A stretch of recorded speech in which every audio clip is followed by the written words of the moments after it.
Hello guys, welcome to Pakistani real reaction. तो कैसे हैं आप सब? उम्मीद है आप सब बढ़िया होंगे और मजे में होंगे। मेरा नाम है मुदस्सिर। मैं हूं बशीर। सो गाइस, बहुत ज्यादा कमाल का वीडियो लेकर आए गए हैं। वीडियो का जो टाइटल वो है अमेरिका जिसे बनाने में बार बार फेल हो रहा, भारत ने वैसे बना दिए तीन तीन महा मिसाइल। तो भाई साहब, जिस तरह के मिसाइल बनाने में अमेरिका बार बार फेल हो रहा था, भारत ने तीन तीन बना दिए और बता दिया कि जो अमेरिकन नहीं कर सकते वो भी इंडियन कर लेते हैं। तो काउंट करते हैं, 3 2 1 एंड स्टार्ट। तेजस के इंजन की डिलीवरी रोककर अकड़ रहा था अमेरिका।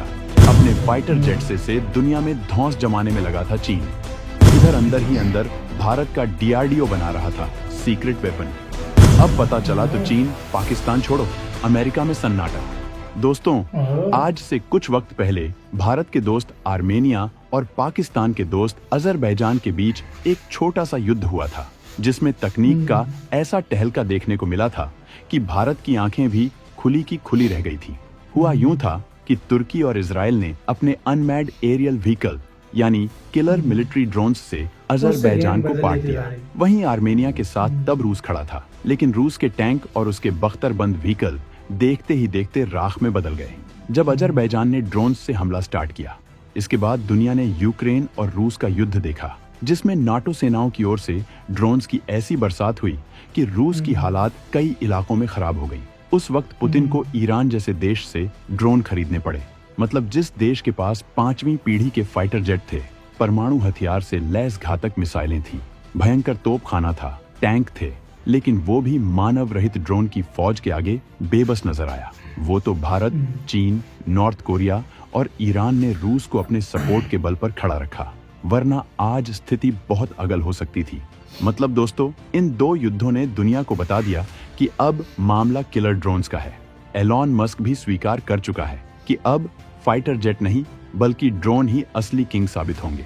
ये बात मोदी ने भी अपने जहन काफी पहले ही उतार ली थी और भारत का डीआरडीओ लगातार इस दिशा में आगे बढ़ चुका था। आज भारत के पास एक साथ कई तरह के ड्रोन्स और एंटी ड्रोन्स की ताकत मौजूद है। हालांकि दोस्तों, युद्ध केवल परंपरागत रेस के भरोसे नहीं जीत सकते। उसके लिए एक कदम आगे की सोचने की जरूरत पड़ती है, और इस मामले में भारत के वैज्ञानिक उतने आगे निकल चुके हैं जितना अमेरिका भी नहीं निकल पाया है। दोस्तों, इस वीडियो में मैं आपको भारत की उसी ताकत के बारे में बताने वाला हूँ जिसने चीन और यूरोप छोड़ो, अमेरिका की भी हालत खराब करके रख दी है। दोस्तों, ये ऐसी ताकत है जिसे अब तक कोई रडार पकड़ नहीं पाया है, और जब ये फायर होती है तो फिर दुश्मन का विनाश करके ही मानती है। दोस्तों, ध्वनि से तेज दुश्मनों के रडार को चकमा देती और आसमान में बिजली की तरह दौड़ती ये सुपर तकनीक है भारत की हाइपरसोनिक मिसाइल। दोस्तों, ये कहानी है डीआरडीओ के बेहद सीक्रेट प्रोजेक्ट ध्वनि की, एक ऐसी तकनीक जो दुश्मनों के सपनों को भी भेद सकती है। ये केवल एक मिसाइल नहीं है, ये भारत के आत्मनिर्भर भविष्य की झलक है। प्रोजेक्ट ध्वनि ने साबित कर दिया है कि भारत केवल बातों से नहीं, अपने कर्मों से आगे बढ़ता है, क्योंकि कल तक हमारे दुश्मन हमें कमजोर समझते थे, लेकिन अब हमारी हाइपरसोनिक मिसाइल उनकी सोच को भेद देगी। दोस्तों, अभी तो प्रोजेक्ट ध्वनि की केवल शुरुआत भर है। असल में अब हाइपरसोनिक ग्लाइड वाहनों यानी एचजीवी की दिशा में भारत बहुत आगे बढ़ चुका है। हमने 3 प्रकार के एचजीवी डिजाइन तैयार किए हैं, कॉनिकल, डेल्टा विंग और ब्लेंडेड बॉडी, जो दुनिया के किसी भी वायु रक्षा सिस्टम को भेद सकते हैं। दोस्तों, मैं आपको इनकी पूरी ताकत से रूबरू करवाने वाला हूं, लेकिन उससे पहले आपको बता दूं कि असल में डीआरडीओ कौन से हाइपरसोनिक मिसाइल बना रहा है। तो दोस्तों, हाइपरसोनिक मिसाइल वो हथियार होते हैं जो ध्वनि की गति से कम 5 गुना अधिक तेजी से उड़ते हैं, यानी लगभग 6200 किलोमीटर प्रति घंटा या उससे अधिक। इनकी उच्च गति, गतिशीलता और कम ऊंचाई पर उड़ान भरने की क्षमता के कारण इन्हें ट्रैक करना और रोकना बहुत कठिन, या फिर ये कहें कि आज की डेट में नामुमकिन होता है। इस वक्त डीआरडीओ 2 तरह की मेजर हाइपरसोनिक मिसाइलों पर काम कर रहा है। पहली है हाइपरसोनिक ग्लाइड वाहन यानी एचजीवी। इनको रॉकेट इंजन की मदद से लॉन्च किया जाता है और ये वातावरण में हाइपरसोनिक गति से ग्लाइड करती है।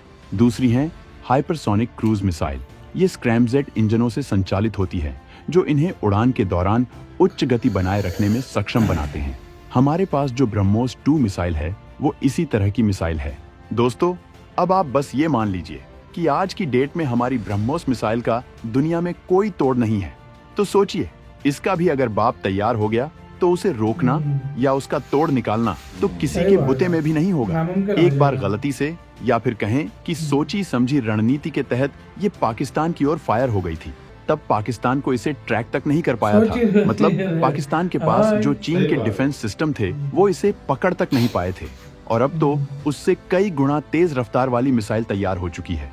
और सबसे अच्छी बात यह है कि भारत की इस हाइपरसोनिक मिसाइल को रक्षा अनुसंधान एवं विकास संगठन ने स्वदेशी रूप से विकसित किया है। दोस्तों, अभी जो मिसाइल तैयार हुई है वो 1500 किलोमीटर से अधिक की रेंज में कई तरह के पेलोड ले जाने में सक्षम है, और वो भी तीनों सेनाओं यानी थल, वायु और नौसेना के लिए।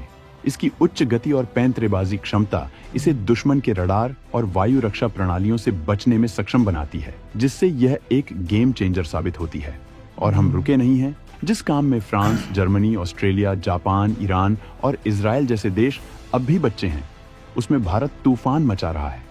भारत केवल हाइपरसोनिक मिसाइल बनाकर ही नहीं रुका है, प्रोजेक्ट ध्वनि के साथ अब बवंडर मचाने को तैयार है। दोस्तों, ये फ्यूचरिस्टिक वेपन तैयार करने वाला मिशन है, जिसमें DRDO 3 प्रकार के हाइपरसोनिक ग्लाइड वाहनों यानी HZV पर काम कर रहा है। पहला, कॉनिकल बॉडी डिजाइन। यह सरल है लेकिन बहुत मजबूत, जो उच्च गति पर स्थिरता प्रदान करता है। दूसरा, डेल्टा विंग्स के साथ विंग्ड बॉडी वाला डिजाइन, जो पैंतरेबाजी और रेंज में बेजोड़ है। और तीसरा, ब्लेंडेड बॉडी डिजाइन, जो स्टेल्थ, रेंज और गति तीनों में अव्वल है। इसमें फ्यूजलाज और विंग्स का एकीकृत एरोडायनामिक आकार होता है। दोस्तों, प्रोजेक्ट ध्वनि के तहत इन कई तरह के डिजाइनों का डेवलपमेंट दिखाता है कि DRDO बोलता कम है और करता बहुत कुछ है। इसी के साथ तो यार वीडियो खत्म। वाकई यार बोलता कम है, चोरी चोरी चुपके चुपके से भारत ऐसी चीज बना देता है कि दुनिया एक बार हिलती है कि भाई ये कर क्या दिया इसने यार। सीरियसली बंदे ने हिलना ही है ना यार। जब नोटम जारी करता है ना इंडिया, तो लोगों के जहन में पहली बात ये आती है कि अब कौन सा ऐसा वेपन रह गया जिसका टेस्ट करना बाकी है। इंडिया हमेशा लोगों को सरप्राइज करता है। इंडिया ये नहीं बोलता कि मैं इस चीज का, जब टेस्ट कर लेता है दुनिया को पता चलता है भाई ये तो सबका बाप बना डाला, इसका अब कौन तोड़ निकालेगा। ऐसे टेस्ट भारत और ये 3 किस्म के जो है ना हाइपरसोनिक वाहन अमेरिका, चाइना ये रोला हल्ला गोला करते हैं भाई टेस्ट से पहले। आज हम कर रहे हैं, जब जैसा वो फेल हो जाता है तो फिर वो मुंह कहीं किसी को नहीं दिखाने रहे। सही बात है। इंडिया टेस्ट करके बोलता है कि हाँ भाई ये टेस्ट किया, ये मिसाइल टेस्ट किया, जाओ जो कर सकते हो रोक सकते हो रोक लो। ये मसला, यही फर्क भारत है। की सीधी बात है, ये नहीं फर्क है। सही बात है यार, तभी तो इंडिया इतना आगे जाता जा रहा है मिसाइल टेक्नोलॉजी के मामले में यार। तो आपका कैसे सारे मामले के ऊपर क्या कहना है? मतलब भारत 3 तरह की जो ये बना रहा है हाइपरसोनिक मिसाइल, इस पे लाजमी अपनी राय दीजिएगा। अपना बहुत ज्यादा ख्याल रखिएगा। तो यार